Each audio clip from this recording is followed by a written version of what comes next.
Merci.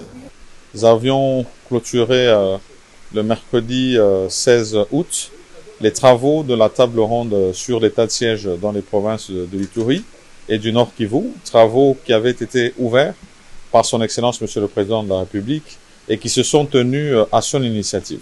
Dans mon rôle de modérateur de ces travaux, il m'appartenait de suivre le travail qui s'est fait au niveau des différentes commissions qui ont travaillé sur les thématiques qui concernaient cette question de l'état de siège et les recommandations qui devaient être faites à son Excellence Monsieur le Président de la République pour que dans le cadre institutionnel qui est le sien, il puisse décider de la suite à donner sur les préoccupations de l'état de siège dans les deux provinces précitées. Et donc, ces travaux se sont sanctionnés par un rapport qui a été préparé au niveau du secrétariat technique qui suivait la table ronde, et il m'appartenait de venir les remettre en main propre à son Excellence Monsieur le Président de la République au nom de tous les délégués et participants à cette table ronde. C'est l'occasion, encore une fois pour moi, de les remercier pour le travail qui a été abattu, un travail de qualité, et pour le sacrifice qu'ils ont eu pour la nation par rapport à cette question qui est si pertinente. Pour le reste, le président de la République, qui avait déjà donné ses recommandations au moment où ces travaux débutaient, a accueilli ces recommandations et a remercié aussi par la même occasion tous les participants à cette table ronde.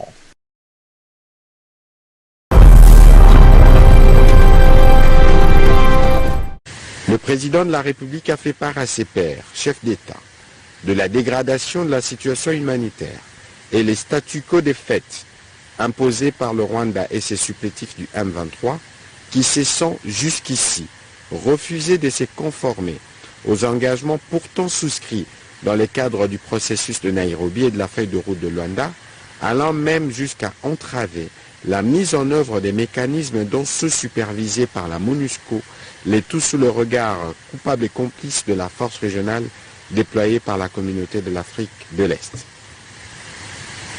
Il a à cet égard salué l'engagement de cette communauté à travers la troïka de l'organe pour l'initiative des déploiements de la mission de la SADC en République démocratique du Congo pour soutenir les efforts actuellement engagés par le gouvernement de la République dans la lutte et la neutralisation des activités du groupe terroriste M23 et des autres groupes armés qui opèrent dans la partie orientale de notre pays.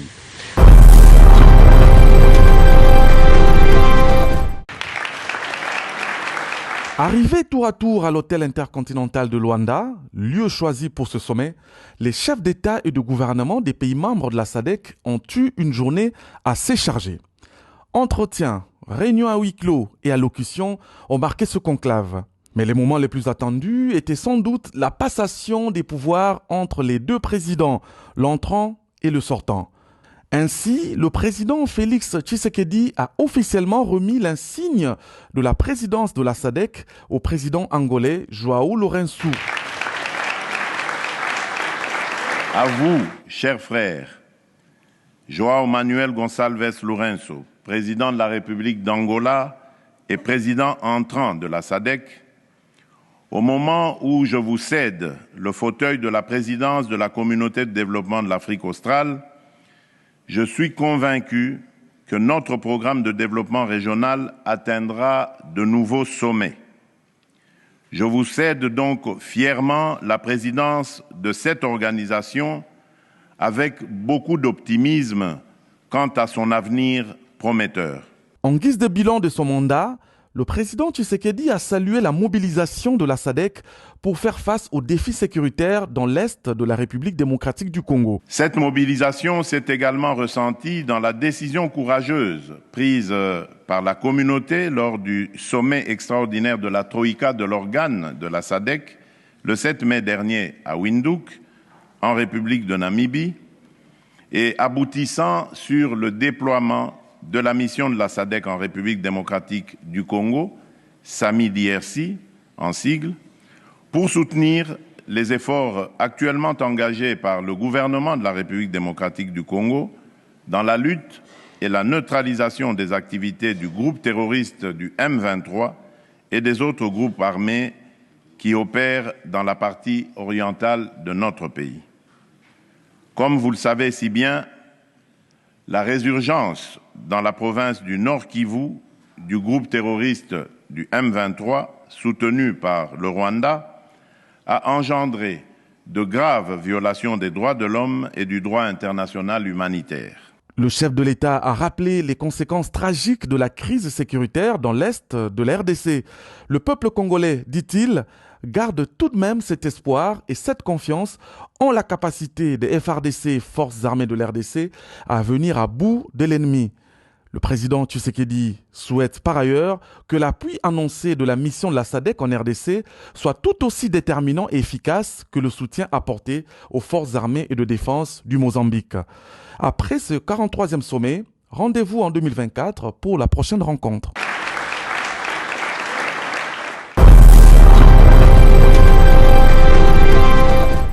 Après l'étape de Moulimbi et Tongo, le commandant de la force régionale de la communauté de l'Afrique de l'Est, le général-major Afassa Kyugumoturi, s'est rendu à Mweso, Kitsanga et Kiloliwe en territoire de Massissi pour une visite d'inspection et de commandement des troupes de la force régionale déployées à l'Est de la République démocratique du Congo.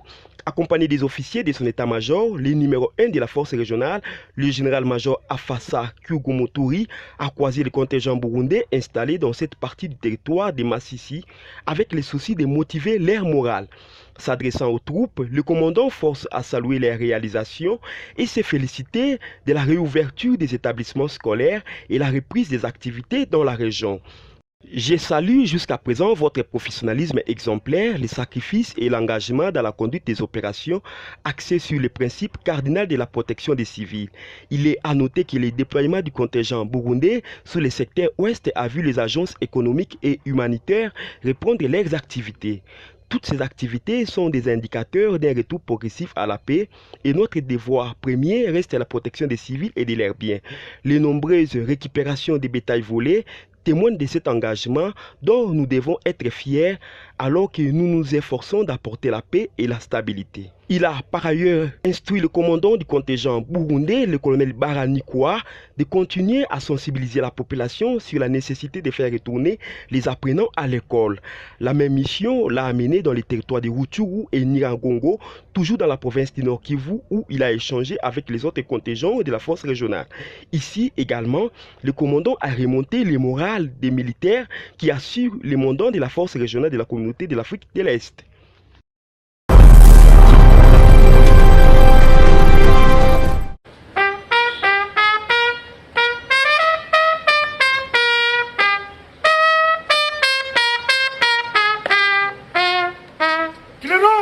Au chef d'état-major général.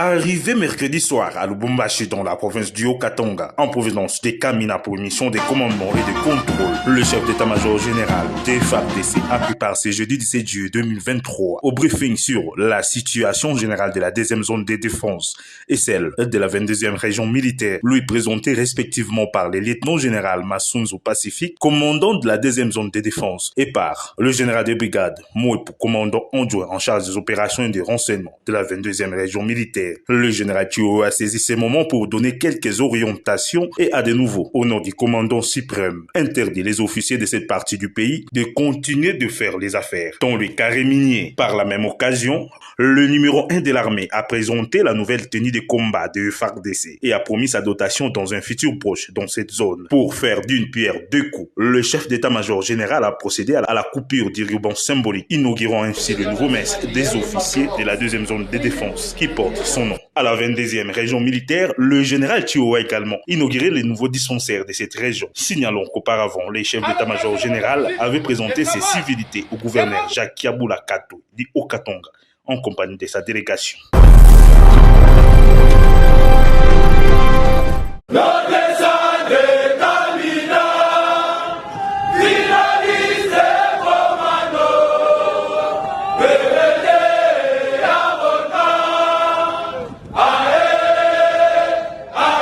Le lieutenant général Thio Esongesa Christian effectue depuis ce mercredi 16 août 2023 une mission d'inspection et d'évaluation de l'état d'avancement de la formation de près de 12 000 recrues au centre d'instruction de Kamina dans la province du Olomami. À sa descente d'avion à l'aéroport international de la base militaire de Kamina, le chef d'état-major général a été accueilli par le commandant adjoint de la deuxième zone de défense, entouré du commandant de la base militaire de Kamina, du commandant du centre d'instruction de Kamina et de membres du comité provincial de sécurité du Olomami. Aussitôt arrivé, le lieutenant général Thio Esongesa Christian s'est rendu à l'état-major de la base de Kamina où il s'est imprégné de l'évolution de la formation de ces jeunes qui ont répondu à l'appel à la mobilisation générale lancée par le commandant suprême. Prenant la parole, le chef d'état-major général a annoncé aux officiers de la garnison de la base de Kamina la dotation imminente de la nouvelle tenue de combat de FARDC après le contrôle de l'inspectorat général et a transmis les salutations et les encouragements du président de la République, chef de l'État, commandant suprême de FARDC, Félix-Antoine Tshisekedi Tshilombo. Dans le cadre de l'amélioration des conditions de travail des instructeurs, le chef d'état-major général de FARDC a annoncé la décision du commandant suprême d'améliorer leurs primes, augmentées de $100. Ce même mercredi, il s'est adressé aux recrues et aux cadres instructeurs réunis à la parade du CI Kamina. Dans sa cause morale, le lieutenant général Thio leur a transmis les salutations et les encouragements du commandant suprême Félix-Antoine Tshisekedi pour leur détermination de défendre la nation et leur endurance tout en prêchant la discipline sous toutes ses formes. Il a à cette occasion présenté aux recrues leur nouveau commandant, les généraux de brigade Djanga.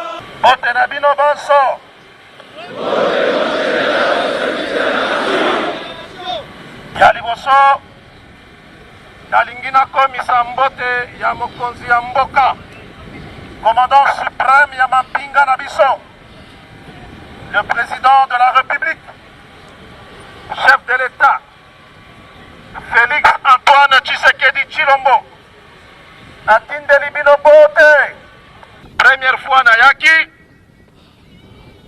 je pense il y a de cela 7 mois, de Sololaki, lelo, Naye lisusu pour la deuxième fois, nazo tala bilongi na bino tango nazo passer troupe en revue, na comprendre que bobeli bokomi ba soda.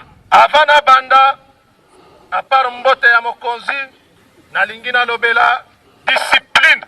Na ba mwa oyo bosali na centre, esengeli bozala discipliné. Discipline nde ezo caractériser yo soldat. Tango instructeur alobi na yo fanda na se. Tango alobi na yo telema. Tango alobi na yo bandambang. Nazo profiter ko présenter bino commandant na bino ya sika. O banda lelo remise et reprise ezo salema lelo dende commandant CI ya sika général Djanga. De Kamina, le chef d'état-major général, se rendra au centre d'instruction de Moura via Lubumbashi pour une mission analogue.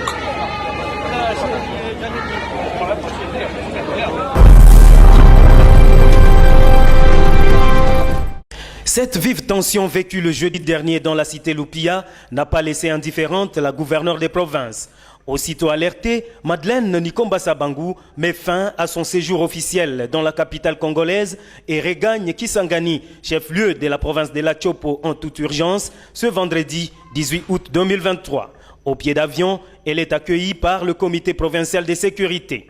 Pour rappel, en date du mercredi 16 août 2023, les éléments de la police nationale congolaise, accompagnés de quelques éléments de la justice, ont procédé à une prétendue exécution d'un jugement à la cité Lupia en procédant à la destruction méchante.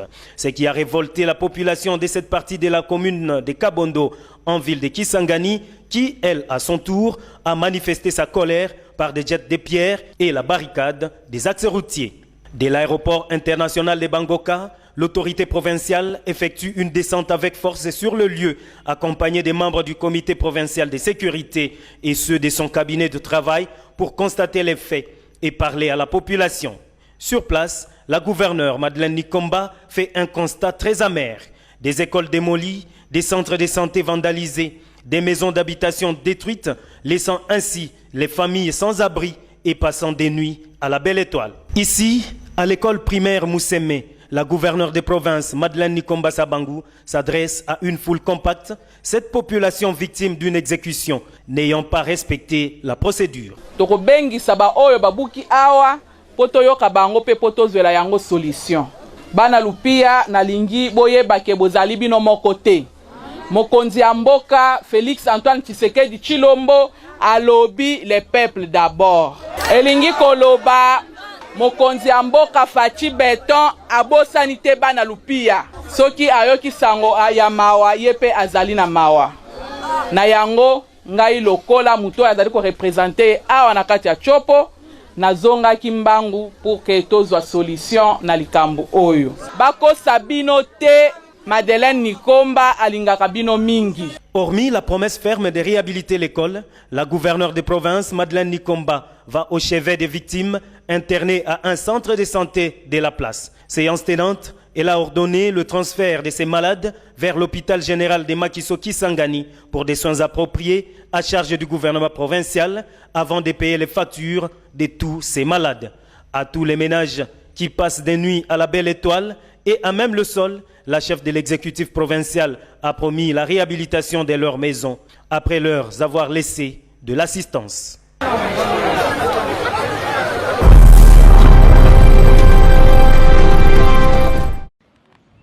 La province du Haut-Katanga abrite depuis ce vendredi 18 août 2023 le forum d'élaboration de la politique nationale de prévention et de résolution des conflits communautaires et coutumiers, PNP-RCC.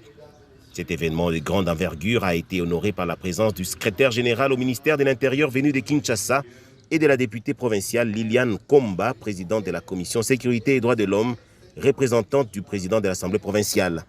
Le ministre provincial de l'Intérieur et Sécurité, Héritier Kyungu Kibwe, représentant du gouverneur de province à ses assises, a souligné l'importance de cette politique pour garantir la stabilité et le bien-être des communautés locales. J'espère que les conditions de travail vous permettront de décortiquer les mots qui minent les affaires coutumières, de proposer des pistes de solutions concrètes afin que les différents conflits coutumiers et communautaires soient élagués de nos sociétés. Cela étant, au nom du gouverneur de province empêché, je déclare ouverts les travaux de consultation provinciale d'élaboration de la politique nationale de prévention et de résolution du conflit communautaire et coutumier. La présence des chefs coutumiers ainsi que des autorités traditionnelles et des administrateurs des territoires apporte une perspective communautaire essentielle au forum. La déléguée du programme des Nations Unies pour le développement PNUD, Mme Fallon Mouzindouzi, a également participé à l'événement, reflétant l'engagement de la communauté internationale envers la résolution des conflits et le développement durable. Le PNUD a apporté son expertise et son soutien technique pour renforcer les capacités des acteurs locaux et aider à la mise en œuvre des politiques efficaces de prévention et de résolution des conflits. Débuté ce vendredi 18 août 2023, ce forum d'élaboration de la politique nationale de prévention et de résolution des conflits communautaires et coutumiers va se clôturer dimanche 20 août prochain.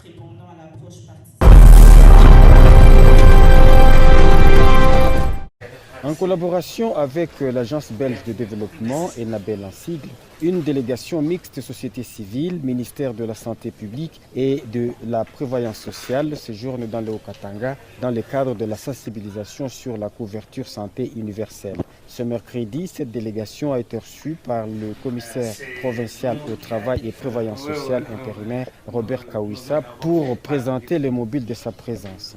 Le directeur d'études et planification à la prévoyance sociale, Feza Nyamumba Josué, donne des précisions sur cette mission. Il y a des structures de facilitation qui ont été mises en place au niveau national qui doivent travailler avec les provinces. Mais il y a des régimes qui sont mis en place pour assurer cela. Donc nous devons sensibiliser la population et que la population puisse s'en approprier du processus ainsi que les autorités politico-administratives. C'est pour cela qu'avant de commencer avec la population, nous avons jugé bon de commencer avec les autorités politico-administratives pour qu'ils puissent s'en approprier et qu'on puisse avoir leur implication. C'est ce qui va se faire sur le terrain. Dans la foulée, le commissaire provincial au transport, Robert Kawissa, a échangé avec le responsable de Cross Boda Road Transport Agents, Somwabile Mango Tiwa, sur l'amélioration du système de travail à réaliser à la frontière de Kasumbalesa. La société frontalière qui gère la frontière sud-africaine va commencer à assister la RDC pour informatiser les systèmes à Kasumbalesa. Et il dit qu'en ce moment nous parlons, il y a 8 de leurs techniciens qui sont à la frontière pour travailler dans ce sens-là. Ils se croyaient prendre, mais c'est eux qui ont finalement été pris dans les mailles des services de sécurité opérationnelle en ville de Goma.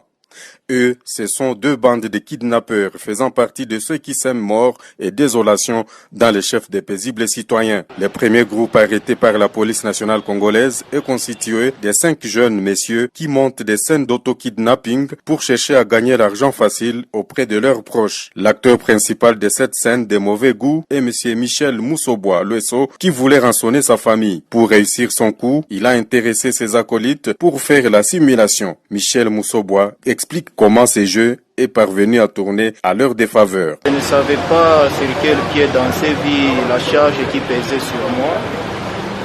J'ai conçu l'idée de voir comment obtenir quelque chose auprès de ma famille. C'est un hélas et aujourd'hui on est là avec un grand regret. Nous ne savons plus comment faire. Vraiment je demande pardon. On a eu à recevoir en premier lieu un billet de $100. Maman avait déjà eu à déposer plainte au niveau du commissariat. Pour dire quoi? Pour dire que pour lancer l'alerte en disant que son fils était enlevé. C'est après que j'ai vu que mon frère était déjà à l'arrestation. Je me suis dit que ce n'était pas bon de rester dans l'ombre. Le deuxième groupe est celui des jeunes gens, vrais kidnappeurs, qui prennent en otage leurs cibles à Goma et dans les environs. Ces derniers ont été appréhendés par les agents des renseignements militaires, les mêmes qui ont également maîtrisé d'autres délinquants. Une dame victime de leur barbarie a témoigné avoir été extorquée à 3 reprises par eux. Le commissaire provincial de la PNC Nord Kivu, Edi Mukuna, s'est dit déterminé à traquer les criminels qui continuent à troubler la quiétude de sa population. Ces bandits laissent une très mauvaise image, n'est-ce pas, de notre ville dans l'opinion publique. La police, les forces de défense et de sécurité sont à pied d'œuvre pour éradiquer tant soit peu la pratique des kidnappings dans la ville de Goma. Notons que des cas d'enlèvement et d'autres formes de crimes sont devenus fréquents en ville de Goma. Cette maladie, c'est une malformation congénitale, c'est-à-dire la personne est née avec. Cela se développe au premier trimestre de la grossesse. Si la maman, par exemple, a pris des médicaments qui ne sont pas autorisés à prendre. Le gouverneur de l'Ituri a visité ce jeudi 17 août 2023 les enfants victimes de l'anomalie appelée bec de lièvre. C'était à l'hôpital général de référence de Bunia. Cette maladie frappe tout enfant qui développe de malformations lors de la grossesse au premier trimestre. Pour arracher le sourire auprès de ces enfants, l'organisation internationale Samaritan Space organise depuis le 12 août jusqu'au 18 août 2023 une réparation chirurgicale gratuite à l'hôpital général de référence de Bunia. Ils sont au total 83 enfants venus non seulement de certains coins de l'Ituri mais aussi du Haut-Ouélé et du Bas-Ouélé qui sont concernés par cette opération philanthropique. Le gouverneur militaire de l'Ituri qui a visité ce jeudi 17 août 2023 ces enfants les a apporté son réconfort moral et encouragé le travail abattu par cet organisme en faveur de la population. Toute cette équipe qui vient de loin et qui vient pour nos enfants. Cette transformation-là que je viens de voir. Je viens de voir une petite fille-là qui a été opérée ce matin. Quelques minutes après, vous l'avez vu, qui a un sourire. Donc, Samaritans permet à ce que tous ces malades aient un sourire. Vous ne pouvez pas vous imaginer ce que cela peut changer sur le plan psychologique. Occasion pour le lieutenant général Luboyanka Johnny d'inviter certains partenaires internationaux à venir investir ici en Ituri, une province de plein pied dans sa phase de stabilisation. Et tous ces étrangers qui viennent ici, et des fois ceux qui parlent mal, ce sont les enfants d'ici. Alors que les étrangers se déportent facilement, ils viennent ici, ils viennent nous voir. Regardez dans cette ville de Bunia, combien d'étrangers nous avons. Vraiment pour moi une opportunité de demander d'abord aux Congolais aussi, d'avoir confiance en nous, d'avoir confiance aussi au gouvernement. Ça va donner le courage aux autres, à ceux qui viennent nous visiter. Est-ce que vous pouvez vous imaginer que ces malades sont venus du haut Ouélé, du bas Ouélé, pour venir être opérés ici et vont rentrer? Voilà le témoignage. Signalons que ces chirurgiens sont venus du Kenya et des États-Unis d'Amérique grâce aux efforts et lobbying de l'administration militaire de l'Ituri aux fins de soulager ces enfants en détresse. Cet hôpital public construit depuis l'époque coloniale se trouve dans un bon état avec une cour très propre à première vue. Selon le constat fait sur place, la salle d'accouchement est exiguë avec un nombre de lits limité. Malgré cela, les femmes qui viennent d'accoucher sont prises en charge dans de bonnes conditions. Dr Marcel Sirouza, médecin titulaire de l'hôpital général de Mukogola, déplore tout de même la carence du courant électrique qui entrave le bon fonctionnement de cette formation hospitalière. Premièrement, c'est par rapport peut-être à l'électricité. Vous voyez, on n'a pas de courant. Et il y a aussi quelques difficultés par rapport à l'approvisionnement des médicaments. Il y a certains médicaments essentiels et importants qui ne sont pas assez suffisants. Il y en a d'autres. Quand une femme vient d'accoucher, on se rassure que les soins post-partum soient bien assurés, notamment la gestion active de la phase post-partum. Au niveau de Kinshasa, je pense aussi aux structures qui sont dans les villages, ici à l'intérieur, parce que nous sommes en train de traverser beaucoup de difficultés, telles que je vous avais signalé. Et s'ils peuvent voir comment aider notre hôpital à fonctionner, mais aussi à construire, à faire une reconstruction, notamment par rapport aux appareils, je parlais aussi d'électricité, mais aussi d'équiper. Le pouvoir public sont donc appelés à apporter un soutien financier et matériel à cette formation hospitalière pour lui permettre d'améliorer la prise en charge des malades. C'était à l'intention de Relais communautaire. Les CAC est une structure de participation communautaire qui a pour rôle de coordonner les initiatives de développement communautaire afin d'asseoir le développement durable.